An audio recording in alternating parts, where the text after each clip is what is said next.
Will a 4-day work week actually work?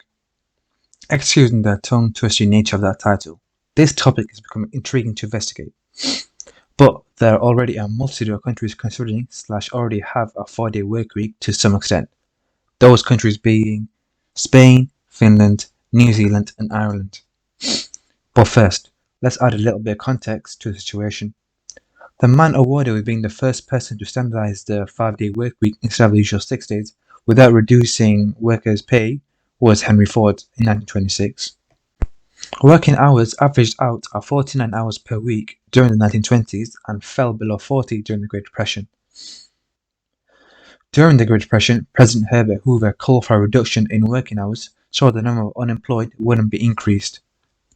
However, the first president to establish the 5-day working week was Franklin Roosevelt, who signed the Fair Labor Standards Act of 1938, establishing a 5-day work week. Now, with Spain recently announcing a trial of the 4-day working week, it remains to be seen whether the trial will be successful or not. However, the potential upside is large enough for a trial to be instituted. The concept may be seen as a radical shift from the normal 5-day working week. However, throughout history, human beings were working hours which could potentially increase to 46 hours a week, at least in England. According to EH.net, during the 19th century within the US, this rose to at least 60 hours a week within the manufacturing industry. Therefore, a 4-day working week may not be seen so radical at all, and may have certain pros as well as cons. A popular advantage of the 4-day work week, which supporters love to repeat, is the possibility of increased productivity. Scientific university examined that overworked employees are actually less productive than employees working a normal working week. So, when New Zealand financial services company Perpetual Guardian conducted a trial into the 4-day work week, they discovered that it could lead to no fall in output, reduced stress, and increased staff engagement, whilst highlighting how their study showed a 20% rise in productivity. While staff feel less stress and more connected to their workplace, another advantage of a 4-day work week is revealed: increased staff engagement.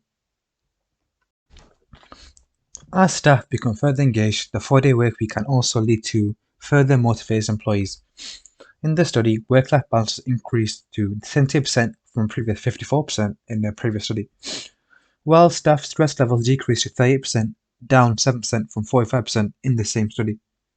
Staff said they felt their teams were stronger and functioned better together, more satisfied with their jobs, more engaged, and felt their work had greater meaning, according to a Professor of Human Resource Management at Auckland University of Technology, Jared Ha. Apart from the productivity and health benefits of a 4-day week, there's also another advantage. The next pro is the less thought of one: the fact that the environment seeks to benefit substantially from a 4-day work week, as the carbon footprint of employees reduces due to the lack of need to travel on a 5th day. As a result, carbon emissions from cars are not produced and the environmental impact reduces by a day of carbon emissions per employee who does not travel to work by car. Whilst there remain several pros of a 4-day work week, there are also cons which need to be considered. These include the mishandling of a 4-day work week by employers, which could lead to employees working their usual 5-day work hours, but within a 4-day work week, which would wipe any productivity and health benefits of a 4-day work week. Employees would be placed under unnecessary time pressure and stress. In addition, the overtime pay could be expensive for employees, as some employees would still prefer to work the same number of hours in a 5-day week. Another con would be that not all industries would be able to participate.